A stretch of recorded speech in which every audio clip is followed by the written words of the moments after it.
ವಿಶೇಷವಾಗಿ ಶ್ರೀ ಅರುವ ಕೊರಗಪ್ಪ ಶೆಟ್ಟರಿಗೆ ನಾವು ಪ್ರಶಸ್ತಿ ಮಾನ್ಯತೆಯನ್ನು ಕೊಡಲಿಕ್ಕಿದ್ದೇವೆ. ಮೊದಲಾಗಿ ಅಲ್ಲಲ್ಲಿ ನಿಂತಿರತಕ್ಕಂಥ ಎಲ್ಲ ಯಕ್ಷಗಾನ ಅಭಿಮಾನಿಗಳು ವೇದಿಕೆಯ ಮುಂಭಾಗದಲ್ಲಿ ಆಸೀನರಾಗಬೇಕು ಅಂತ ನಾನು ವಿನಂತಿಸ್ತಾ ಇದ್ದೇನೆ.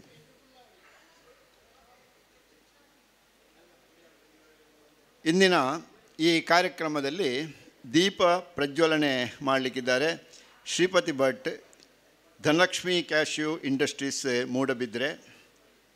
ಪ್ರಶಸ್ತಿ ಮಾನ್ಯರು ಶ್ರೀ ಅರುವ ಕೊರಗಪ್ಪ ಶೆಟ್ಟಿ. ಅತಿಥಿಗಳು ಡಾಕ್ಟರ್ ಸಂಜೀವ ದಂಡಕೇರಿ, ಹಿರಿಯ ನಾಟಕಕಾರರು ಮತ್ತು ಉದ್ಯಮಿಗಳು. ಶ್ರೀ ಶ್ರೀಧರ್ ಶೆಟ್ಟಿ ಪುಳಿಂಚ, ವಕೀಲರು, ಅಧ್ಯಕ್ಷರು ಪುಳಿಂಚ ಪ್ರತಿಷ್ಠಾನ ಮಂಗಳೂರು. ಶ್ರೀ ಎಸ್ ಪುರುಷೋತ್ತಮ್ ಶೆಟ್ಟಿ, ಉದ್ಯಮಿ, Yamuna homes and design private limited. Shri Ratnakar Acharya, Ratan jewellers Mangaluru. ಹಾಗೂ ಇಂದಿನ ಕಾರ್ಯಕ್ರಮದಲ್ಲಿ ಉಪಸ್ಥಿತರಿರುವಂಥ ಸುಂದರ್ ಶೆಟ್ಟಿ ಬೆಟ್ಟಂಪಾಡಿ, ಇವರನ್ನೆಲ್ಲ ಯಕ್ಷಾಂಗಣ ಸಮಿತಿಯ ಪದಾಧಿಕಾರಿಗಳು ವೇದಿಕೆಯ ಮೇಲೆ ಕರೆತರಬೇಕು ಅಂತ ಅವರಲ್ಲಿ ವಿನಂತಿಸ್ತಾ ಇದ್ದೇನೆ.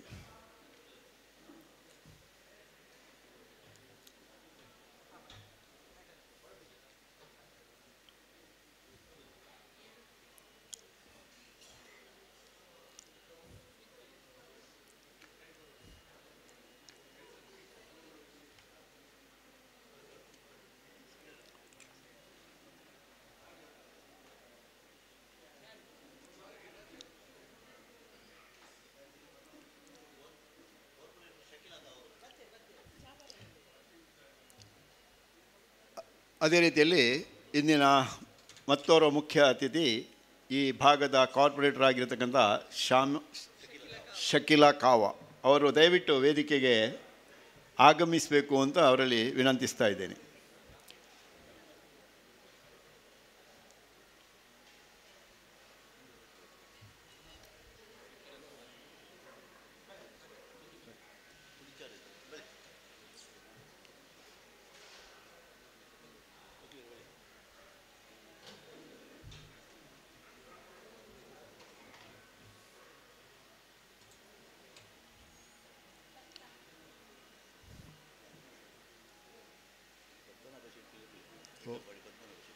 ಬೆಟ್ಟಂಪಾಡಿ ಪದ್ಮನಾಭ ಶೆಟ್ಟಿಯವರು ದಯವಿಟ್ಟು ವೇದಿಕೆ ಬರಬೇಕು ಅಂತ ವಿನಂತಿಸ್ತಾ ಇದ್ದೆ. ಬೆಟ್ಟಂಪಾಡಿ ಪದ್ಮನಾಭ ಶೆಟ್ಟಿಯವರು.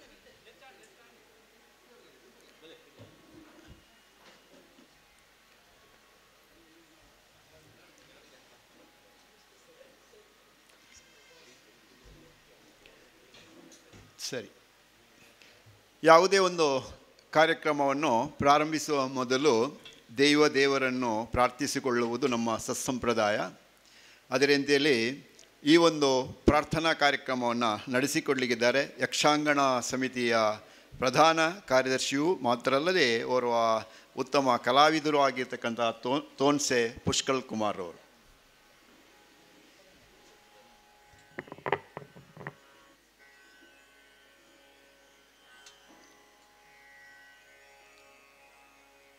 ಗಜಾನನಂ ಭೂತಗಣಾಧಿಸೇವಿತೌ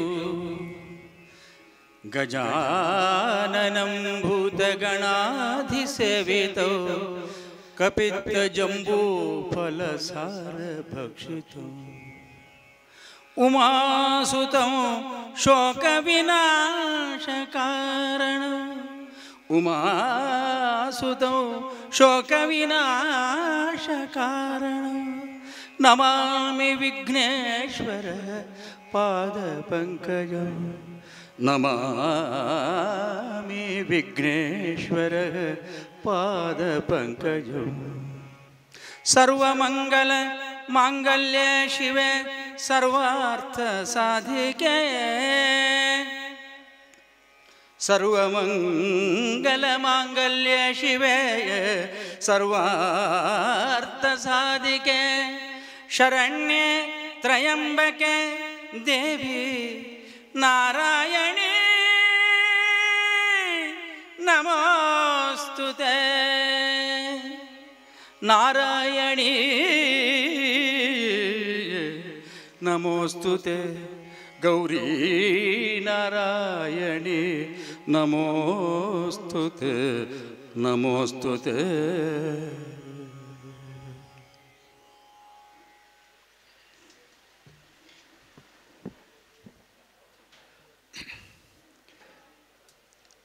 ಕದ್ರಿ ಮಂಜುನಾಥ ಸ್ವಾಮಿಯ ಸಾನ್ನಿಧ್ಯದಲ್ಲಿ ನಡೆಯತಕ್ಕಂಥ ಒಂದು ಕಾರ್ಯಕ್ರಮ ಇದು.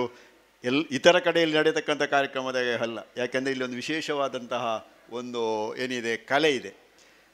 ಯಾಕೆಂತಂದರೆ ಇದು ಮಂಜುನಾಥನ ಇಚ್ಛೆಗೆ ಅನುಸಾರವಾಗಿ ನಡೆಯತಕ್ಕಂಥ ಒಂದು ಕಾರ್ಯಕ್ರಮ. ನಾವು ಮಂಗಳೂರು ವಿಶ್ವವಿದ್ಯಾಲಯ ಕಾಲೇಜಿನಲ್ಲಿ ಈ ಕಾರ್ಯಕ್ರಮವನ್ನು 10-11 ವರ್ಷಗಳಿಂದ ನಡೆಸ್ತಾ ಬಂದಿದ್ದೇವೆ. ಆದರೆ ಈ ಸಲ ಏನಾಯಿತು, ಭಾಸ್ಕರಗಳಿಗೆ ಈ ಜಾಗದಲ್ಲಿ ಆಗಬೇಕು ಎನ್ನುವಂಥ ಒಂದು ಇಚ್ಛೆ ಬಂದದ್ದು ಏನು ಅಂತಂದರೆ ಅದು ಮಂಜುನಾಥ ಸ್ವಾಮಿಯ ಒಂದು ಕೃಪಕಟಾಕ್ಷ ಅಂತ ಹೇಳಿದರೂ ಕೂಡ ಅದು ಖಂಡಿತ ತಪ್ಪಾಗಲಿಲ್ಲ. ಅದರ ಒಟ್ಟಿಗೆ ಇಲ್ಲಿ ಸಂಸ್ಮರಣೆ ಮಾಡುವಂಥದ್ದು ಮಾತ್ರ ಅಲ್ಲ, ಇಲ್ಲಿ ಈ ಒಂದು ಸನ್ಮಾನ ಗೌರವವನ್ನು ಸ್ವೀಕರಿಸುವಂಥದ್ದು ಕೂಡ ಒಂದು ವಿಶೇಷವಾದಂಥದ್ದು. ಯಾಕೆಂದರೆ ನಿನ್ನೆ ಪ್ರದೀಪ್ ಕುಮಾರ್ ಕಲ್ಕೂರ್ ಅವರು ಎಲ್ಲಿಯೂ ಕೂಡ ಅಂತಹ ಗೌರವವನ್ನು ಅವರು ಪಡೆಯಲಿಲ್ಲ ಇಷ್ಟರವರೆಗೆ. ಅವರು ಎಷ್ಟೋ ಸಾಂಸ್ಕೃತಿಕ ಕಾರ್ಯಕ್ರಮವನ್ನು ಮಾಡಿದವರು, ಆದರೆ ಗೌರವವನ್ನು ಪಡೆದದ್ದು ಬಹಳ ಕಡಿಮೆ. ಆದರೆ ಈ ಜಾಗದಲ್ಲಿ ಅವರು ಆ ಗೌರವವನ್ನು ಪಡೆದಿದ್ದಾರೆ ಅಂದರೆ ಅದೊಂದು ವಿಶೇಷತೆ ಅಲ್ಲಿಯೂ ಕೂಡ ಉಂಟು. ಇಂದು ಅರುವ ಕೊರಗಪ್ಪ ಶೆಟ್ರಿಲಿದ್ದಾರೆ. ಅರುವ ಕೊರಗಪ್ಪ ಶೆಟ್ರು ಅಂತಂದರೆ ಅವರು ಯಕ್ಷಗಾನದ ಭೀಷ್ಮ ಅಂತ ಹೇಳಿದರೆ ಖಂಡಿತ ತಪ್ಪಾಗಲಿಕ್ಕಿಲ್ಲ.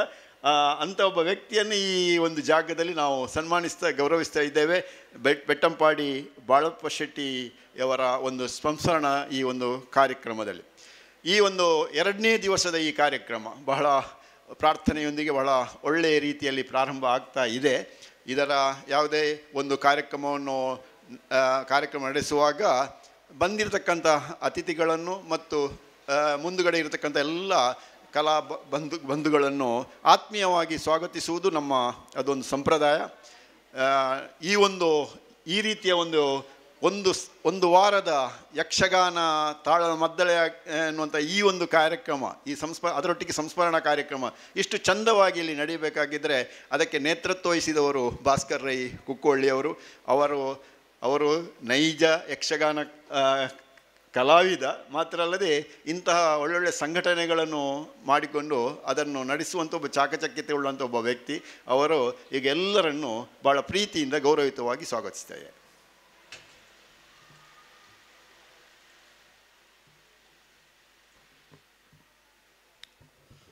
ಓಂ ಶ್ರೀ ಮಂಜುನಾಥಾಯ ನಮಃ. ಆತ್ಮೀಯರೇ, ಯಕ್ಷಾಂಗಣದ ಸಪ್ತಾಹದ 12ನೇ ವರ್ಷದಲ್ಲಿ 2ನೇ ದಿವಸದ ಕಾರ್ಯಕ್ರಮದಲ್ಲಿ ನಾವಿದ್ದೇವೆ. 2013ರಲ್ಲಿ ನಮ್ಮ ಈ ಯಕ್ಷಾಂಗಣ ಪ್ರಾರಂಭ ಆಯಿತು ಮಂಗಳೂರಿನಲ್ಲಿ. ಯಕ್ಷಗಾನ ಚಿಂತನ ಮಂಥನ ಮತ್ತು ಪ್ರದರ್ಶನ ವೇದಿಕೆ ಎನ್ನುವ ಒಂದು ಹೆಸರಿನಲ್ಲಿ ಮಾನ್ಯ ಡಾಕ್ಟರ್ ಎ.ಜೆ. ಶೆಟ್ಟಿ ಅವರಿಂದ ಉದ್ಘಾಟನೆ ಮಾಡಲ್ಪಟ್ಟಂತಹ ಸಂಸ್ಥೆ ಪ್ರತಿ ವರ್ಷ ಕೂಡ ಬೇರೆ ಬೇರೆ ರೀತಿಯಲ್ಲಿ ಕಾರ್ಯಕ್ರಮವನ್ನು ಹಮ್ಮಿಕೊಂಡು ಬಂತು. ಅದರಲ್ಲಿ ಬಹಳ ಪ್ರಧಾನವಾದದ್ದು ಯಕ್ಷಗಾನದ ತಾಳಮದ್ದಳೆಯ ಸಪ್ತಾಹ.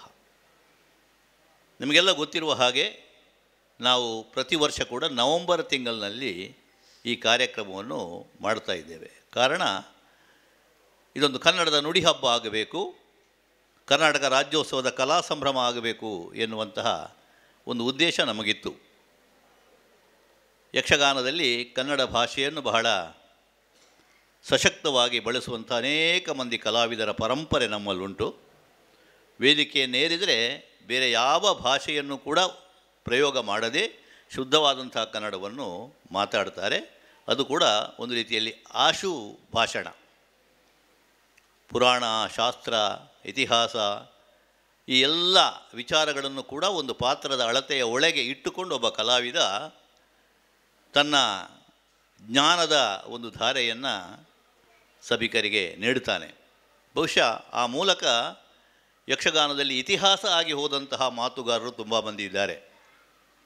ಕವಿಭೂಷಣ ಕೆ.ಪಿ. ವೆಂಕಪ್ಪ ಶೆಟ್ಟರು, ಪೊಳಲಿ ಶಾಸ್ತ್ರಿಗಳು, ನಾರಾಯಣ ಕಿಲ್ಲೆಯವರು, ಈ ಒಂದು ಪರಂಪರೆ ಮುಂದುವರೆದು ಶೇಣಿಯವರು, ಸಾಮಗರು, ಪೆರ್ಲ ಪಂಡಿತರು, ಕಾಂತರಯ್ಯವರು, ಹೀಗೆ ಒಂದು ತಲೆಮಾರು ಯಕ್ಷಗಾನದ ತಾಳಮದ್ದಳೆಯ ದಿಗ್ಗಜ ಕಲಾವಿದರು.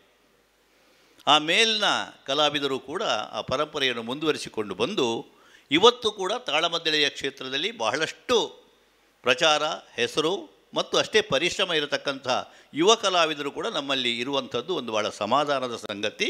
ಮತ್ತು ಇವತ್ತು ವಿದ್ವಜ್ಜನರು ಕೂಡ ಯಕ್ಷಗಾನದ ಕಡೆಗೆ ಆಕರ್ಷಿತರಾಗುವುದಕ್ಕೆ ಕಾರಣ ಆದದ್ದು ಈ ವಕ್ತೃತ್ವ ಕಲೆ. ವಕ್ತ ದಶಸಹಸ್ರೇಶು ಅಂತ ಹೇಳ್ತಾರೆ. 10,000ರಲ್ಲಿ ಒಬ್ಬ ವಾಕ್ಕೋವಿದ ಇರುವುದಕ್ಕೆ ಸಾಧ್ಯ ಅಂತೆ. ಇಡೀ ಸಭೆಯನ್ನು ತನ್ನ ಒಳಗೆ ಹಿಡಿದಿಟ್ಟುಕೊಳ್ಳಬಹುದಾದಂತಹ ಒಂದು ಶಕ್ತಿ ಇರುವಂಥದ್ದು ಒಬ್ಬ ಒಳ್ಳೆಯ ವಾಗ್ಮಿಗೆ. ಬಹುಶಃ ಅಂಥ ಅನೇಕ ಮಂದಿ ತಾಳಮದ್ದಳೆಯ ಕ್ಷೇತ್ರದಲ್ಲಿ ಬೆಳೆದು ಬಂದಿದ್ದಾರೆ. ಅದು ಮುಂದುವರಿಯಬೇಕು ಎನ್ನುವುದು ನಮ್ಮ ಉದ್ದೇಶ. ಮತ್ತು ನಿಜವಾದ ಕನ್ನಡವನ್ನು ಮಾತಾಡುವಂತಹ ಒಂದು ಪರಂಪರೆ, ಸಂಪ್ರದಾಯ, ಸಂಸ್ಕೃತಿ ನಮ್ಮ ಮನೆಗಳಲ್ಲಿ ಅದು ಆಗಬೇಕು. ಹಾಗಾಗಿ ಇವತ್ತು ಇದನ್ನು ನೇರ ಪ್ರಸಾರ ಕೂಡ ನಾವು ಈ 10-12 ವರ್ಷಗಳಿಂದ ಮಾಡಿಕೊಂಡು ಬಂದಿದ್ದೇವೆ ನಮ್ಮ ಕುಡ್ಲದಲ್ಲಿ. ಹಾಗಾಗಿ ಇವತ್ತಲ್ಲದ್ರೆ ನಾಳೆ ಕೂಡ ಯೂಟ್ಯೂಬ್ನಲ್ಲಿ ನಿಮಗೆ ಅದನ್ನು ನೋಡಲಿಕ್ಕೆ ಸಿಗ್ತದೆ. ಒಂದೇ ಪ್ರಸಂಗವನ್ನು ಬೇರೆ ಬೇರೆ ರೀತಿಯಲ್ಲಿ ಬೇರೆ ಬೇರೆ ಕಲಾವಿದರು ಕೂಡ ಪ್ರಸ್ತುತಪಡಿಸುವಂಥ ಒಂದು ಕಲೆಗಾರಿಕೆ ಇರುವಂಥದ್ದು ಅದು ಯಕ್ಷಗಾನದಲ್ಲಿ. ಇವತ್ತು ನಾಟಕ ಅಥವಾ ಬೇರೆ ಕಲಾ ಪ್ರಕಾರ ಆದರೆ ಅದಕ್ಕೊಂದು ಸೀಮಿತವಾದ ಸಿದ್ಧವಾದ ಟಿಪ್ಪಣಿ ಇರ್ತದೆ. ಆ ಟಿಪ್ಪಣಿಯ ಆಚೆ ಹೋಗಲಿಕ್ಕಿಲ್ಲ, ಇಲ್ಲಂದರೆ ಪ್ರಾಂಪ್ಟ್ ಮಾಡ್ತಾರೆ ಹಿಂದಿನಿಂದ. ಇವತ್ತು ಮಾತಾಡಿದರೆ ನಾಳೆ ಮಾತಾಡೋದು, ಅದನ್ನೇ ಬಾಯಿಪಾಡು ಹೊಡ್ಕೊಂಡು ಮಾತಾಡುವಂಥದ್ದು. ಆದರೆ ಇದರಲ್ಲಿ ಇವತ್ತು ಒಂದು ಪಾತ್ರದ ಅರ್ಥ ಹೇಳಿದರೆ ನಾಳೆ ಅದೇ ಅರ್ಥವನ್ನು ನಾವು ಹೇಳುವಾಗ ಬೇರೆಯೇ ವಿಷಯಗಳು ಬರ್ತವೆ, ಬೇರೆಯೇ ಶೈಲಿ ಅದರಲ್ಲಿ ಬರ್ತದೆ. ಇದು ನವನವೋನ್ಮೇಷಶಾಲಿಯಾದಂಥ ಯಕ್ಷಗಾನದ ಬಹಳ ದೊಡ್ಡದಾದಂತಹ ಒಂದು ಮಹತ್ವಿಕೆ ಲಕ್ಷಣ. ಹಾಗಾಗಿ ಇದನ್ನು ಮುಂದುವರಿಸಬೇಕು. ಮುಂದಿನ ಜನಾಂಗ ಈಗ ತುಂಬ ಯಕ್ಷಗಾನ ಕಾರ್ಯಕ್ರಮಗಳು ಶಾಲೆ ಕಾಲೇಜುಗಳಲ್ಲಿ ಕೂಡ ಆಗ್ತಾಯಿದೆ, ಅಲ್ಲಲ್ಲಿ ಸಂಘ ಸಂಸ್ಥೆಗಳಾಗ್ತಾಯಿದೆ. ಯಕ್ಷಗಾನದ ಗುರುಗಳು ತುಂಬ ಮಂದಿ ಇದ್ದಾರೆ, ಕುಣಿತಾರೆ. ಆದರೆ ತಾಳಮದ್ದಳೆಯಲ್ಲಿ ಮಾತಾಡುವಂತಹ ಒಂದು ಚಾತುರ್ಯ ಎಳೆಯ ಕಲಾವಿದರಿಗೆ ಬರಬೇಕು ಅಂತ ಇದ್ದರೆ ಅವರಲ್ಲಿ ಆ ಸಂಸ್ಕಾರವನ್ನು ಬಿತ್ತುವಂಥ ಕೆಲಸವನ್ನು ಆಗಬೇಕು. ಯಕ್ಷಗಾನದ ನಾಟ್ಯ ಗುರುಗಳ ಹಾಗೆ ಈ ಒಂದು ತಾಳಮದ್ದಳೆಯ ಅರ್ಥಗಾರಿಕೆಯನ್ನು ಕಲಿಸುವಂತಹ ಒಂದು ಶಿಬಿರಗಳು ಕೂಡ ಆಗಬೇಕು ಅಂತ ನಮ್ಮ ಆಶಯ. ನಮ್ಮ ಉದ್ದೇಶ ಕೂಡ ಈ ಸಂಸ್ಥೆಯದ್ದು ಅದೇ, ಮುಂದೆ ಆದರೂ ಕೂಡ ಅಂಥದ್ದನ್ನೇನಾದರೂ ಮಾಡಬೇಕು ಅಂಥೇಳಿ. ಹಾಗೆ ಬೇರೆ ಬೇರೆ ಯೋಜನೆಗಳನ್ನು ಹಾಕಿಕೊಂಡು ಒಂದು ದಶಕವನ್ನು ಕಳೆದಿದ್ದೇವೆ. ಈಗ 12ನೇ ವರ್ಷಕ್ಕೆ ಕಾಲಿಟ್ಟಿದ್ದೇವೆ. ಪ್ರತಿ ವರ್ಷ ಕೂಡ ಬೇರೆ ಬೇರೆ ರೀತಿಯಲ್ಲಿ ಜನರಂಜನೆಗೆ ಬೇಕಾಗಿ ಪ್ರಸಂಗಗಳನ್ನು ಆಯ್ದುಕೊಳ್ಳುವಂಥದ್ದು. ಮಾಡಿದ ಪ್ರಸಂಗವನ್ನೇ ಮಾಡಬಾರ್ದು ಅಂತ ಒಂದು ಉದ್ದೇಶ. ಇನ್ನೊಂದು, ನಾವು ಆದಷ್ಟು ಶ್ರಮಪಟ್ಟು ತಾಳಮದ್ದಳೆಗೆ ಸಿದ್ಧವಾಗಿ ಅದಕ್ಕೇ ಇರತಕ್ಕಂಥ ಪ್ರಸಂಗಗಳು ಅಂತ ಕೆಲವಿದೆ. ಅದನ್ನು ದೊಡ್ಡ ದೊಡ್ಡ ಕಲಾವಿದರೆಲ್ಲ ನಮಗೆ ರಂಗದಲ್ಲಿ ಆಡಿ ಮಾಡಿ ಅದು ಸವಕಲಾಗಿದೆ. ಆದರೂ ಕೂಡ ಮತ್ತೆ ಮತ್ತೆ ಅದು ನಿತ್ಯ ನೂತನವಾಗಿಂತಹ ಪ್ರಸಂಗಗಳು ಬರ್ತದೆ. ಪಂಚವಟಿ ಇರ್ಬೋದು, ಅಥವಾ ಕೃಷ್ಣ ಸಂಧಾನ ಇರ್ಬೋದು, ಭೀಷ್ಮಾರ್ಜುನ ಇರ್ಬೋದು. ಇದೆಲ್ಲ ಎಷ್ಟು ಸಲ ನಾವು ಅದನ್ನು ನೋಡಿದರೂ ಕೇಳಿದರೂ ಮತ್ತೆ ಮತ್ತೆ ಕೇಳುವಂಥ ಶಕ್ತಿ ಆ ಪ್ರಸಂಗಗಳಿಗುಂಟು. ಹಾಗಂತ ಒಳ್ಳೆಯ ಪ್ರಸಂಗಗಳು ಪುರಾಣದಲ್ಲಿ ತುಂಬ ಇದ್ದಾವೆ. ಇವತ್ತು ಯಕ್ಷಗಾನ ರಂಗಸ್ಥಳದಲ್ಲಿ ಪ್ರದರ್ಶನಕ್ಕೆ ಅದನ್ನು ನಾವು ಬೇರೆ ಬೇರೆ ರೀತಿಯಲ್ಲಿ ಬಳಸಿಕೊಳ್ತೇವೆ. ಅರುವ ಕೊರಗಪ್ಪ ಶೆಟ್ಟರು ನಮ್ಮ ಹಿರಿಯ ತಲೆಮಾರಿನೊಬ್ಬ ಕಲಾವಿದ ಇದ್ದಾರೆ. ಅವರಂಥ ಎಲ್ಲ ಪ್ರಸಂಗಗಳಲ್ಲಿ ಕೂಡ ಒಂದು ಹೊಸತನವನ್ನು, ಅವರದೇ ಆದಂಥ ಶೈಲಿಯನ್ನು ತೋರಿಸಿದ್ದಾರೆ. ಆದರೆ ತಾಳಮದ್ದಳೆಯ ಕ್ಷೇತ್ರದಲ್ಲಿಯೂ ಕೂಡ ಮಾತುಗಾರರಿಗೂ ಕೂಡ ಅದು ಬಳಕೆ ಆಗಬೇಕು ಎನ್ನುವ ದೃಷ್ಟಿಯಿಂದ ಹೊಸ ತಾಳಮದ್ದಳೆಗೆ ಆಗುವಂಥ ಪ್ರಸಂಗಗಳನ್ನು ಪರಿಚಯಿಸುವಂಥ ಪ್ರಯತ್ನವನ್ನು ನಾವು ಮಾಡಿದ್ದೇವೆ. ಈ ವರ್ಷ ಸ್ವಲ್ಪ ಹೆಚ್ಚೇ ಅದರ ಬಗ್ಗೆ ನಾವು ಲಕ್ಷ್ಯ ಹರಿಸಿದ್ದೇವೆ. ಮತ್ತು ಇನ್ನೊಂದು, ತಾಳಮದ್ದಳೆ ಕ್ಷೇತ್ರದಲ್ಲಿ ಸಿದ್ಧರಾದಂಥ ಸ್ಥಾಪಿತರಾದಂಥ ಅರ್ಥಧಾರಿಗಳು ಎಷ್ಟು ಮಂದಿ ಇದ್ದಾರೋ ಹಾಗೆ ಮೂಲೆಯಲ್ಲಿ ಬೇರೆ ಬೇರೆ ಸಂಘ ಸಂಸ್ಥೆಗಳಲ್ಲಿ ಒಳ್ಳೊಳ್ಳೆಯ ಕಲಾವಿದರು, ಒಳ್ಳೊಳ್ಳೆಯ ಮಾತುಗಾರರಿದ್ದಾರೆ. ಆದರೆ ಅವರಿಗೆ ಸಾರ್ವಜನಿಕವಾದಂಥ ವೇದಿಕೆ ಸಿಕ್ಕುವುದು ಕಡಿಮೆ. ಎಲ್ಲಿಯಾದರೂ ದೇವಸ್ಥಾನಗಳಲ್ಲಿ, ಮಠ ಮಂದಿರಗಳಲ್ಲಿ ವಾರದ ಕೂಟಗಳನ್ನು ಅವರು ಮಾಡ್ತಾ ಇರ್ತಾರೆ. ಅಲ್ಲಿ ಕೇಳುವುದಕ್ಕೂ ಅವರು, ಹೇಳುವುದಕ್ಕೂ ಅವರೇ. ಏನಾದರೂ ವಿಶೇಷ ಸಂದರ್ಭದಲ್ಲಿ ವಾರ್ಷಿಕೋತ್ಸವ ಮಾಡಿದರೆ ಒಂದು 10 ಜನ ಸೇರ್ತಾರೆ, ಊರಿನವರು, ಹೊರಗಿನವರು ಬರುವುದಿಲ್ಲ. ಹಾಗಾಗಿ ಹೊರಗಡೆ ಅವರ ಪ್ರತಿಭೆ ಕಾಣಿಸುವುದಿಲ್ಲ. ಹಾಗಾಗಿ ಅಂಥ ಪ್ರತಿಭೆಗಳನ್ನು ಸಾರ್ವಜನಿಕವಾಗಿ ಒಂದು ದೊಡ್ಡ ಕಾರ್ಯಕ್ರಮದಲ್ಲಿ ಪರಿಚಯಿಸಬೇಕು ಎನ್ನುವುದು ಒಂದು ಉದ್ದೇಶ. ಇನ್ನೊಂದು, ಸ್ಥಾಪಿತರಾದಂಥ ಅರ್ಥಧಾರಿಗಳ ಜೊತೆಗೆ ಅವರನ್ನು ಸೇರಿಸಿಕೊಂಡು ಒಂದು ಸಮ್ಮಿಶ್ರವಾದಂತಹ ಸಮಷ್ಟಿಯ ಕಾರ್ಯಕ್ರಮದ ಅಭಿವ್ಯಕ್ತಿ ಹೇಗೆ ಆಗ್ತದೆ ಎನ್ನುವುದನ್ನು ನೋಡಬೇಕು ಅಂತ. ಮುಂದಿನ ದಿನಗಳಲ್ಲಿ ಅವರಿಗೆ ಅದೊಂದು ಹುರುಪು ಆಗ್ತದೆ, ಒಂದು ಉತ್ತೇಜನ ಆಗ್ತದೆ. ಅವರು ಕೂಡ ನಮ್ಮ ದೊಡ್ಡ ಒಬ್ಬ ಅರ್ಥಧಾರಿ ಆಗಬೇಕು ಎನ್ನುವ ಭಾವನೆಯಿಂದ ಅಭ್ಯಾಸ ಮಾಡಲಿಕ್ಕೂ ಸಾಧ್ಯ ಆಗ್ತದೆ. ಹಾಗಾಗಿ ಈ ಸಲ ನಾವು ನಮ್ಮ ಸಂಯೋಜನೆ ಅಲ್ಲ, ಈ ಸಲ ಸಾಮಾನ್ಯವಾಗಿ ತಾಳಮದ್ದಳೆಯ ಸಪ್ತಾಹಗಳಲ್ಲಿ ಒಂದು ಪ್ರಸಂಗ ಇಟ್ಟುಕೊಂಡು ಅದಕ್ಕೆ ಬೇಕಾದ ಕಲಾವಿದರನ್ನು ಎಷ್ಟೊಳಗೆ ನಾವು ಕೂಡ ಹಾಗೆ ಒಟ್ಟು ಮಾಡಿಕೊಂಡು ಇದ್ದೆವು. ಆದರೆ ಈ ಸಲ ಒಂದು ಬೇರೆ ಚಿಂತನೆಯನ್ನು ನಾವು ಮಾಡಿದೆವು. ಜಿಲ್ಲೆಯಲ್ಲಿ ತುಂಬ ಸಂಘಗಳಿದ್ದಾವೆ, ಯಕ್ಷಗಾನ ಸಂಘಗಳು ವಾರದ ಕೂಟಗಳನ್ನು ಮಾಡ್ತಾ ಇದ್ದಾವೆ. ಅದರಲ್ಲಿ ಆಯ್ದ ಒಂದು 7 ತಂಡಗಳನ್ನು ಕರೆಸಿ ಅವರದ್ದೇ ಸಂಯೋಜನೆಯಲ್ಲಿ ತಾಳಮದ್ದಳೆಯನ್ನು ಪ್ರತಿ ದಿವಸ ಮಾಡಿದರೆ ಹೇಗೆ, ಒಂದು 7 ತಾಳಮದ್ದಳೆ ಆದಷ್ಟು ಹೊಸ ಪ್ರಸಂಗಗಳನ್ನು ಕೊಡುವ ಹಾಗೆ ಅವರನ್ನು ಕೇಳಿಕೊಳ್ಳುವುದು ಅಂತ. ಇನ್ನೊಂದು, ಅದರ ಜೊತೆಗೆ ಬರೇ ಹವ್ಯಾಸಿಗಳಾಗಬಾರ್ದು, ಸ್ವಲ್ಪ ಪ್ರಸಿದ್ಧರಾದ ಪ್ರಚಲಿತ ಅರ್ಥಧಾರಿಗಳನ್ನು ಕೂಡ ಸೇರಿಸಿಕೊಂಡು ನೀವು ಸೆಟ್ ಮಾಡಬೇಕು ಅಂತ ಮಾಡಿದಾಗ ಒಂದು 10-15 ಸಂಘಗಳು ಮುಂದೆ ಬಂದು ಎಲ್ಲರಿಗೂ ಅವಕಾಶ ಕೊಡಲಿಕ್ಕೆ ಆಗುವುದಿಲ್ಲ, ಮುಂದಿನ ದಿನಗಳಲ್ಲಿ ನೋಡೋಣ ಅಂತ ಹೇಳಿ ಈಗ 7 ಸಂಘಗಳನ್ನು ನಾವು ಆಯ್ಕೆ ಮಾಡಿದ್ದೇವೆ. ಅದು ಕೂಡ ಒಂದು ವಿಕೇಂದ್ರೀಕರಣ ವ್ಯವಸ್ಥೆಯಲ್ಲಿ, ಒಂದೇ ಭಾಗದ್ದಲ್ಲ, ನಮ್ಮ ಜಿಲ್ಲೆಯ ಬೇರೆ ಬೇರೆ ಭಾಗಗಳಿಂದ, ಬೇರೆ ಬೇರೆ ತಾಲೂಕುಗಳಿಂದ 7 ಸಂಘಗಳನ್ನು ಕರೆದಿದ್ದೇವೆ. ಅವರೇ ಸಂಯೋಜನೆ ಮಾಡಿದಂತಹ ಕಲಾವಿದರನ್ನು ಅವರು ಪ್ರತಿ ದಿವಸ ಕೂಡ ವೇದಿಕೆಗೆ ತಂದು ಅವರಿಗೆ ಪಾತ್ರಗಳನ್ನು ಹಂಚಿ ಕಾರ್ಯಕ್ರಮ ಚೆನ್ನಾಗಿ ನಡೆಸಿಕೊಡ್ತಾರೆ. ನಿನ್ನೆ ಹವ್ಯಾಸಿ ಬಳಗ ಕದ್ರಿ ಅವರು ಭಾಗವಹಿಸಿದರು. ಒಳ್ಳೆಯ ಗುಣಮಟ್ಟದ ಕಾರ್ಯಕ್ರಮವಾಗಿ ಅದು ಮೂಡಿ ಬಂತು. ಇವತ್ತು ಶ್ರೀ ಮಹಾಲಿಂಗೇಶ್ವರ ಯಕ್ಷಗಾನ ಕಲಾ ಸಂಘ ಬೆಟ್ಟಂಪಾಡಿ, ನಾವೆಲ್ಲ ಅರ್ಥಗಾರಿಕೆಯನ್ನು ಪ್ರಾರಂಭ ಮಾಡಿದಂಥ ಸಂಘ ಅದು. ನಮ್ಮ ಹಿರಿಯರಾದ ಸಂಜೀವರೇಗಳು ಇದ್ದಾರೆ.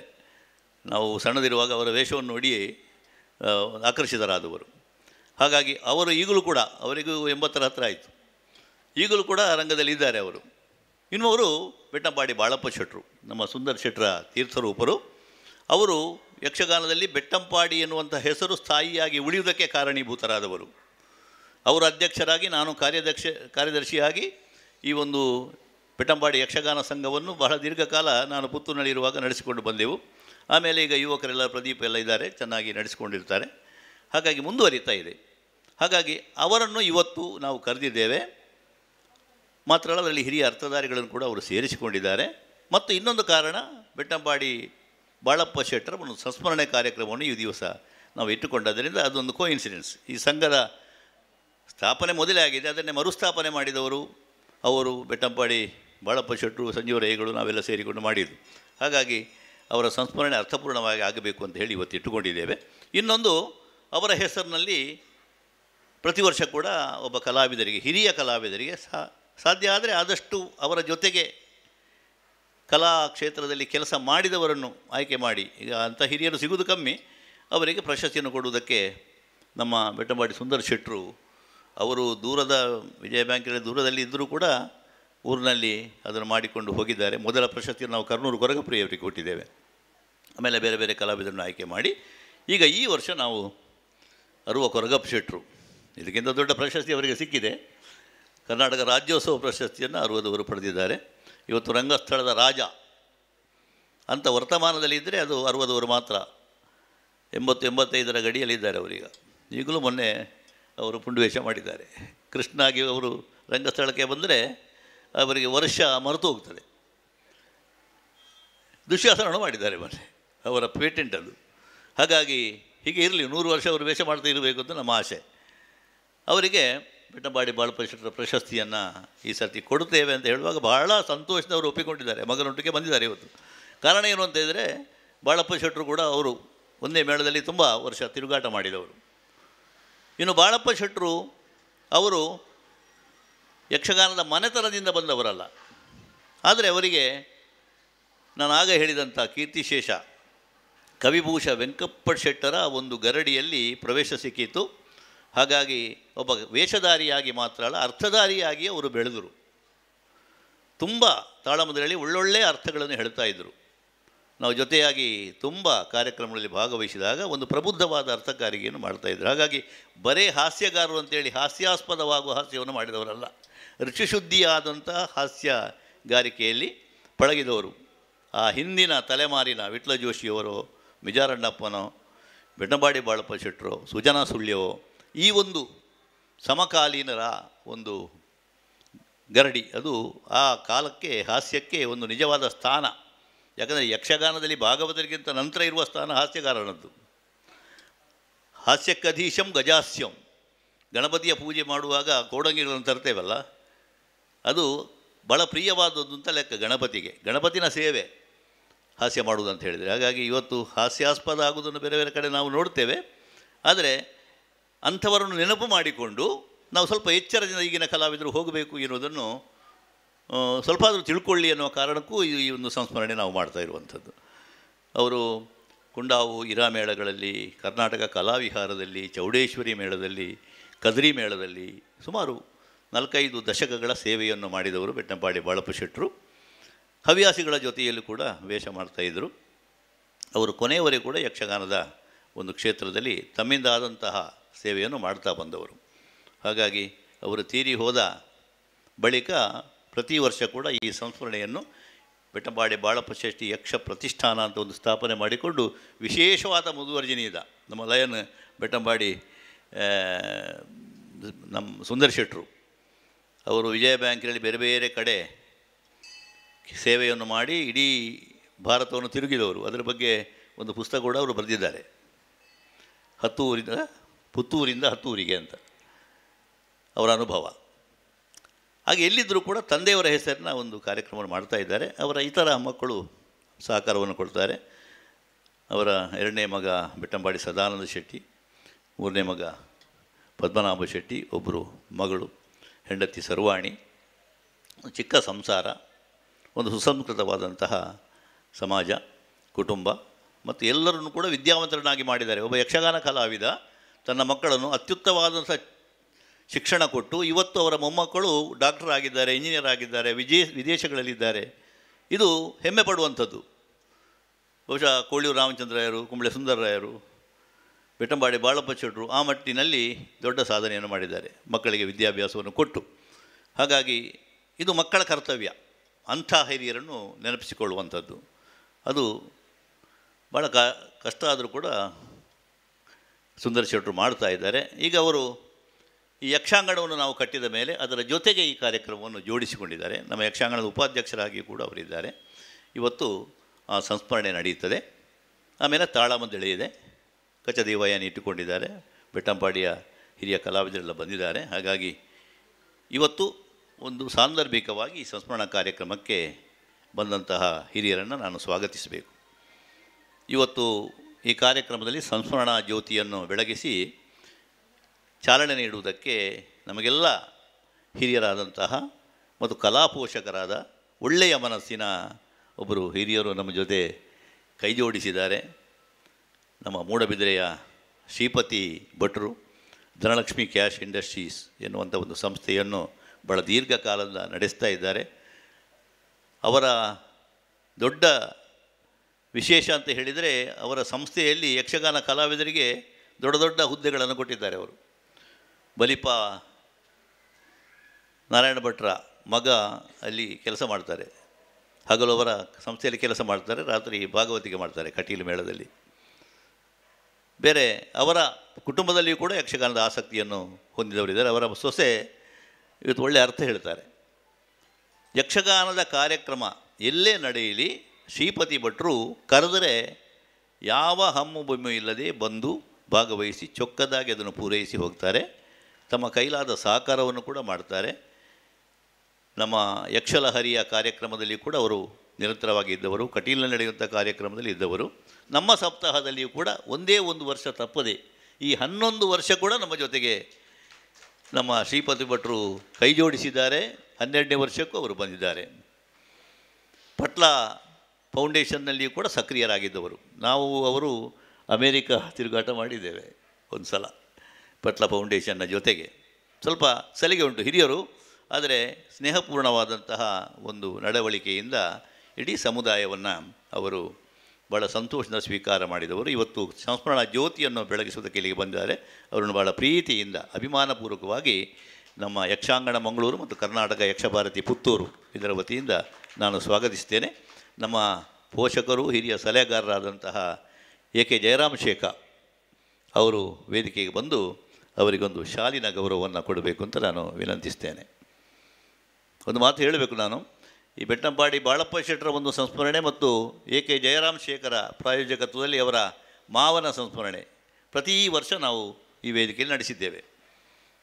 ಬೇರೆ ಸಂಸ್ಮರಣೆಗಳು ಕೆಲವು ಸಲ ಮಾಡ್ತೇವೆ, ಕೆಲವು ಸಲ ಅವರು ಬರುವುದಿಲ್ಲ, ಬೇರೆಯವ್ರನ್ನ ನಾವು ಆಯ್ಕೆ ಮಾಡ್ತೇವೆ. ಆದರೆ ಇವರಿಬ್ಬರದ್ದು ಪ್ರತಿ ವರ್ಷ ನಡೀತಾ ಇರುವಂಥದ್ದು. ಮಹೇಶ್ ಮೋಟಾರ್ಸ್ ಅದರ ಮಾಲಕರು ನಮ್ಮ ಎ.ಕೆ. ಜಯರಾಮ್ ಶೇಖರು, ಅವರಿಗೆ ಧನ್ಯವಾದಗಳು. ಇನ್ನು ಸನ್ಮಾನ ಮಾಡಲಿಕ್ಕೆ ಯೋಗ್ಯತೆ ಹೊಂದಿದವರೇ ಬೇಕು. ಅದು 60ದವರಿಗೆ ಸನ್ಮಾನ ಮಾಡಬೇಕು, ಬೆಟ್ಟಂಪಾಡಿ ಬಾಳಪ್ಪ ಶೆಟ್ಟರ ಪ್ರಶಸ್ತಿಯನ್ನು ಕೊಡಬೇಕು ಅಂತ ಹೇಳಿದರೆ ಆ ಮಟ್ಟದ ವ್ಯಕ್ತಿತ್ವ ಬೇಕು ಅಂತ ನಾವು ಯೋಚನೆ ಮಾಡಿದಾಗ ಡಾಕ್ಟರ್ ಸಂಜೀವ ದಂಡಕೇರಿ ಅವರು ನಮಗೆ ಸಿಕ್ಕಿದರು. ದಂಡಕೇರಿಯವರು ಹಾಗೆ, ಅವರು ಮೂಲತಃ ನಾಟಕ ಸಿನಿಮಾ ಎಲ್ಲ ಮಾಡಿಕೊಂಡು ಬಂದವರು. ಅವರ ಬಯ್ಯ ಮಲ್ಲಿಗೆ ಒಂದು 4-5 ಸಾವಿರ ಪ್ರದರ್ಶನವನ್ನು ಕಂಡಂತಹ ನಾಟಕ ಮತ್ತು ಅದು ಚಲನಚಿತ್ರವಾಗಿಯೂ ಕೂಡ ಪ್ರಸಿದ್ಧಿಯನ್ನು ಪಡೆದಿದೆ. ಬೇರೆ ಬೇರೆ ಭಾಷೆಗಳಿಗೆ ಅದು ಭಾಷಾಂತರ ಆಗಿದೆ. ಅನೇಕ ನಾಟಕಗಳನ್ನು ಬರೆದಿದ್ದಾರೆ, ಸ್ವತಃ ಚಿತ್ರ ನಿರ್ಮಾಣ ಮಾಡಿದ್ದಾರೆ, ಅಭಿನಯವನ್ನು ಮಾಡಿದ್ದಾರೆ, ಗೀತೆಗಳನ್ನು ಬರೆದಿದ್ದಾರೆ. ಇದೆಲ್ಲವೂ ಕೂಡ ಅವರ ಹವ್ಯಾಸ. ಆದರೆ ಅವರ ವೃತ್ತಿ ಏನು ಅಂತ ಕೇಳಿದರೆ ಅವರು ಬಿಲ್ಡರ್. ಒಳ್ಳೆಯ ದಂಡಕೇರಿಯವರ ಒಂದು ದಂಡಕೇರಿ ಅಂದರೆ ಅವರ ಮೇಸ್ತ್ರಿ ಮನೆತನ, ಅವರು ಎಲ್ಲರೂ ಕೂಡ ಬಿಲ್ಡರ್ಗಳು. ಇವತ್ತು ಕೂಡ ಅವರು, ಅವರ ಅಳಿಯ, ಅವರ ಮಕ್ಕಳೆಲ್ಲ ಅದರಲ್ಲಿ ತೊಡಗಿಸಿಕೊಂಡಿದ್ದಾರೆ. ಅದರ ಜೊತೆಗೆ ಒಳ್ಳೆಯ ವೈದ್ಯರು ಕೂಡ. ಈಗಲೂ ಪ್ರಾಕ್ಟೀಸ್ ಬಿಡಲಿಲ್ಲ ಅವರು, ಆಯುರ್ವೇದ ವೈದ್ಯರು, ಒಳ್ಳೆಯ ಕೈಗುಣ ಇರತಕ್ಕಂಥವರು. ಮತ್ತು ಎಲ್ಲ ಕಲಾವಿದರನ್ನು ಅವರು ನಾಟಕ ಇರಲಿ, ಯಕ್ಷಗಾನ ಇರಲಿ, ನೃತ್ಯ ಇರಲಿ, ಅವರನ್ನು ಪೋಷಣೆ ಮಾಡುವಂಥ ಒಂದು ಗುಣ ಕೂಡ ಅವರಿಗೆ ಇದೆ. ನಾಟಕ ಅಕಾಡೆಮಿ ಪ್ರಶಸ್ತಿಯನ್ನು ಕೂಡ ಪಡ್ಕೊಂಡವರು. ಹಾಗಾಗಿ ದೊಡ್ಡ ಮನಸ್ಸಿನಿಂದ ಅವರು ಇವತ್ತು ಬಂದು ನಮ್ಮ ಜೊತೆಗಿದ್ದಾರೆ. ಅವರು ನಾನು ಭಾಳ ಪ್ರೀತಿಯಿಂದ ಸ್ವಾಗತ ಮಾಡ್ತೇನೆ. ನಮ್ಮ ಹಿರಿಯ ಸದಸ್ಯರಾದಂಥ ಕರುಣಾಕರ್ ಶೆಟ್ಟಿ ಪಣಿಯೂರು ಅವರು, ಅವರಿಗೆ ಶಾಲಿನ ಗೌರವವನ್ನು ಕೊಡಬೇಕು ಅಂತ ವಿನಯಿಸ್ತೇನೆ. ಕರ್ಣನ್ನು ನಿನ್ನೆಲ್ಲ ಮೊನ್ನೆ ಅವರ ಮಗಳ ಮದುವೆಯನ್ನು ಮಾಡಿ ನಿನ್ನೆ ಬರ್ತೇನೆ ಅಂತ ಹೇಳಿದೆ. ನಿನ್ನೆ ಬರುವುದು ಬೇಡ, ಇವತ್ತು ಬನ್ನಿ ಹೇಳಿದೆ ನಾನು. ಇವತ್ತು ಬಂದಿದ್ದಾರೆ. ಇನ್ನು ನಿಮ್ಮ ಜೊತೆಗೆ ಅವರು ಇರ್ತಾರೆ. ಅವರು ದೊಡ್ಡ ಉದ್ಯಮಿ. ಮೇಳವನ್ನು ಕೂಡ ನಡೆಸಿದ್ದಾರೆ. ಒಂದು 10-25 ವರ್ಷ ಮುಲ್ಕಿ ಮೇಳ ನಡೆಸಿದವರು ನಮ್ಮ ಕರುಣಾಕರ ಶೆಟ್ಟರು. ತೆಂಕು ಬಡಗಿನ ವೇಷ ಮಾಡ್ತಾರೆ. ಹಾಗಾಗಿ ಅಂಥವರು ಕೆಲವರು ನಮ್ಮ ಜೊತೆ ಇರುವಂಥದ್ದು ನಮಗೆ ಸಂತೋಷ. ಇನ್ನು ನಮ್ಮ ವಕೀಲರು, ಅವರು ವಕೀಲರು ಎನ್ನುವುದಕ್ಕಿಂತಲೂ ಕೂಡ ದೊಡ್ಡ ಸಮಾಜ ಸೇವಕರು ಅಂತ ಹೇಳಬೇಕು ನಾವು. ಶ್ರೀಧರ ಶೆಟ್ಟಿ ಪುಳಿಂಚ ಅಂತ ಹೇಳಿದ ಮೇಲೆ ಅದಕ್ಕೆ ವಿವರಣೆ ಬೇಡ. ಕೊರಗಪ್ಪನ ಹತ್ತಿರ ಇದ್ದಾರೆ. ಕರ್ನೂರು ಮತ್ತು ಪುಳಿಂಚ ಜೋಡಿ ಕಾಡಮಲ್ಲಿಗೆಯಲ್ಲಿ ನಾವೆಲ್ಲ ಮರೀಲಿಕ್ಕಿಲ್ಲ. ಇವತ್ತು ಒಟ್ಟಿಗೆ ಕೂತಿದ್ದಾರೆ ಅವರ ಮಕ್ಕಳು. ಅವರ ಪುಳಿಂಚ ಪ್ರತಿಷ್ಠಾನದ ಕೊರಗಪ್ಪ ಇವರು ಮೊದಲ ವರ್ಷವೇ ಅವರು ಸನ್ಮಾನ ಮಾಡಿದ್ದಾರೆ, ಪ್ರಶಸ್ತಿ ಕೊಟ್ಟಿದ್ದಾರೆ. ಪುಳಿಂಚ ಶ್ರೀಧರ ಶೆಟ್ಟರ ಒಂದು ದೊಡ್ಡ ಗುಣ ಅಂತ ಹೇಳಿದರೆ ವೃತ್ತಿಯಲ್ಲಿ ಬಹಳ ಬ್ಯುಸಿ ಅವರು. ಆದರೂ ಕೂಡ ಅಷ್ಟೇ ಆದ್ಯತೆಯನ್ನು ಸಮಾಜ ಸೇವೆಗೆ ಕೊಡ್ತಾರೆ, ಕಲಾ ಸೇವೆಗೆ ಕೊಡ್ತಾರೆ. ತಂದೆಯವರ ಹೆಸರಿನಲ್ಲಿ ಒಂದು ಪ್ರತಿಷ್ಠಾನವನ್ನು ರಚನೆ ಮಾಡಿ, ತಂದೆಯವರ ಊರಿನಲ್ಲಿ ಚೆಂಡೆ, ನಮಗೆ ಕಲ್ಲಡ್ಕದ ಹತ್ತಿರ ಸಿಗುವಂಥದ್ದು, ಅಲ್ಲಿ ಒಂದು ಕಲ್ಲುಟಿ ದೈವದ ಆರಾಧನೆಯನ್ನು ಮಾಡ್ತಾರೆ. ಅದರ ಜೊತೆಗೆ ಪ್ರತಿ ವರ್ಷ ಕೂಡ ಪುಳಿಂಚ ಪ್ರತಿಷ್ಠಾನದ ಒಂದು ಪ್ರಶಸ್ತಿ ಪ್ರದಾನ ಸಮಾರಂಭವನ್ನು ಮಾಡ್ತಾರೆ. ಬಹಳ ಅದ್ಧೂರಿಯಿಂದ ಅದು ನಡೆಯುತ್ತದೆ. ಆಮೇಲೆ ಒಂದು ಪುಳಿಂಚ ಚಿಟ್ಸ್ ಅಂತ ಪ್ರಾರಂಭ ಮಾಡಿದ್ದಾರೆ. ಅವರು ಅವರ ಶ್ರೀಮತಿಯವರು ಅದರಲ್ಲಿ ತೊಡಗಿಕೊಂಡು ಒಳ್ಳೆಯ ರೀತಿಯ ವ್ಯವಹಾರವನ್ನು ಮಾಡಿಸ್ತಾ ಇದ್ದಾರೆ. ಹೀಗೆ 16 ವ್ಯವಹಾರಗಳ ನಡುವೆ ಪ್ರತಿ ವರ್ಷ 12 ವರ್ಷ ಕೂಡ ನಮ್ಮ ಜೊತೆಗೆ ಶ್ರೀಧರಣ್ಣ ಇದ್ದಾರೆ. ಇವತ್ತು ಬಂದಿದ್ದಾರೆ. ಒಂದು ಕೋಇನ್ಸಿಡೆನ್ಸ್, ಪುಳಿಂಚರ ಒಂದು ಸ್ಮರಣೆಯೂ ಆಗ್ತದೆ. ಈಗ ಅವರ ಜೊತೆಗಿರುವಂತಹ 60ವರಿಗೆ ಸನ್ಮಾನ ಆಗ್ತದೆ. ಪುಳಿಂಚರು ಅವರು ಎಲ್ಲ ರೀತಿಯ ವೇಷಗಳನ್ನು ಮಾಡುವವರು. ಹಾಗೆ ಬಾಳಪ್ಪ ಶೆಟ್ಟರು ಎಲ್ಲ ರೀತಿಯ ಅರ್ಥಗಳನ್ನು ಹೇಳುವವರು. ಹಾಗಾಗಿ ಬಾಳಪ್ಪ ಶೆಟ್ಟರ ಸಂಸ್ಮರಣೆ. ಹಾಗಾಗಿ ಈ ಕಾರ್ಯಕ್ರಮಕ್ಕೆ ಬಂದಿರತಕ್ಕಂತಹ ಪುಳಿಂಚ ಶ್ರೀಧರ ಶೆಟ್ಟರನ್ನು ನಾನು ಯಕ್ಷಾಂಗಣದ ಪರವಾಗಿ ಪ್ರೀತಿಯಿಂದ ಸ್ವಾಗತ ಮಾಡಿ, ಅವರಿಗೆ ನಮ್ಮ ಲಕ್ಷ್ಮೀನಾರಾಯಣ ಹರೇಕಾಳ ನಮ್ಮ ಕಾರ್ಯದರ್ಶಿಗಳು ಶಾಲಿನ ಗೌರವವನ್ನು ಕೊಡಬೇಕು ಅಂತ ನಾನು ವಿನಂತಿಸ್ತೇನೆ.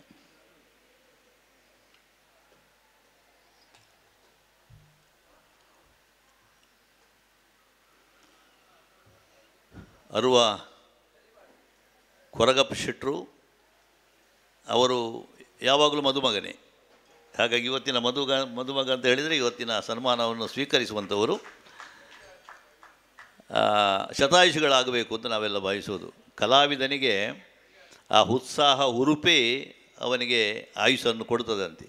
ರಂಗಸ್ಥಳವನ್ನು ಹುಡಿ ಮಾಡಿದಂಥವರು. ಮತ್ತು 60ಅವರ ಶೈಲಿ ಅಂತ ಹೇಳಿದರೆ ಅದೊಂದು ಬೇರೆ. ಬೋಳಾರರ ಶೈಲಿ, 60ಅವರ ಶೈಲಿ, ಪುತ್ತೂರು ನಾರಾಯಣ ಹೆಗಡೆಯವರ ಶೈಲಿ, ಅಳಿಕೆಯವರ ಶೈಲಿ, ಅದು ಇನ್ನೊಬ್ಬ ಕಲಾವಿದರ ಅದನ್ನು ಅನುಕರಣೆ ಮಾಡಿದರೆ ಅದು ಗೊತ್ತಾಗ್ತದೆ. ಹಾಗಾಗಿ 60ಅವರ ದುಶ್ಯಾಸನ ಮಾಡಲಿಕ್ಕೆ ತುಂಬ ಮಂದಿ ಪ್ರಯತ್ನ ಪಟ್ಟಿದ್ದಾರೆ. ಆದರೆ 60ಅವರು ಕಾಣುವುದಿಲ್ಲ ನಮಗೆ. ಹಾಗಾಗಿ ಈಗಲೂ ಕೂಡ ಈ ವಯಸ್ಸಿನಲ್ಲಿ ಮಾಡಿದರೂ ಕೂಡ ಅದು ಅವರು 60ನೇ. ಮತ್ತು ಅವರು ಜೀವಂತ ಇರುವಾಗಲೇ ಕಲಾವಿದರಿಗೆ ಮನ್ನಣೆ ಕೊಡುವಂಥ ಪ್ರಯತ್ನವನ್ನು ಅವರು ಅಳುವ ಪ್ರತಿಷ್ಠಾನ ಅಂತ ಒಂದು ತಯಾರು ಮಾಡಿ ಪ್ರತಿ ವರ್ಷ ಒಳ್ಳೆಯ ಕಲಾವಿದರನ್ನು ಆಯ್ಕೆ ಮಾಡಿ ಅವರಿಗೆ ಪ್ರಶಸ್ತಿ, ನಿಧಿ ಸಮರ್ಪಣೆಯನ್ನು ಮಾಡಿಕೊಂಡು ಬಂದಿದ್ದಾರೆ. ಒಳ್ಳೆಯ ಕೃಷಿಕರು. ಹಾಗೆ ಬಹಳ ದೀರ್ಘಕಾಲ ಸಾಮಾಜಿಕವಾಗಿ ತಮ್ಮನ್ನು ತೊಡಗಿಸಿಕೊಂಡವರು. ಅಂತಹ ಅರುವ ಕೊರಗಪ್ಪ ಶೆಟ್ಟರು ಇವತ್ತು ಈ ಪ್ರಶಸ್ತಿಯನ್ನು ಸ್ವೀಕರಿಸುವುದಕ್ಕೆ ಒಪ್ಪಿಕೊಂಡು ನಮ್ಮ ಜೊತೆಗಿದ್ದಾರೆ. ಅವರನ್ನು ಕೂಡ ನಾನು ಸಾಂದರ್ಭಿಕವಾಗಿ ಬರಮಾಡಿಕೊಂಡು ಅವರಿಗೆ ಸ್ವಾಗತವನ್ನು ಅರ್ಪಿಸ್ತೇನೆ. ಅವರಿಗೆ ವೇದಿಕೆಯ ಗೌರವವನ್ನು ನಾವು ಕೊಡಬೇಕು. ಅವರಿಗೆ ನಮ್ಮ ತೋಣಸೆ ಪುಷ್ಕಳ್ ಕುಮಾರ್ ಅವರು, ನಮ್ಮ ಕಾರ್ಯದರ್ಶಿಯವರು ಬಂದು ಒಂದು ಶಾಲಿನ ಗೌರವವನ್ನು ಕೊಡಬೇಕು ಅಂತ ನಾನು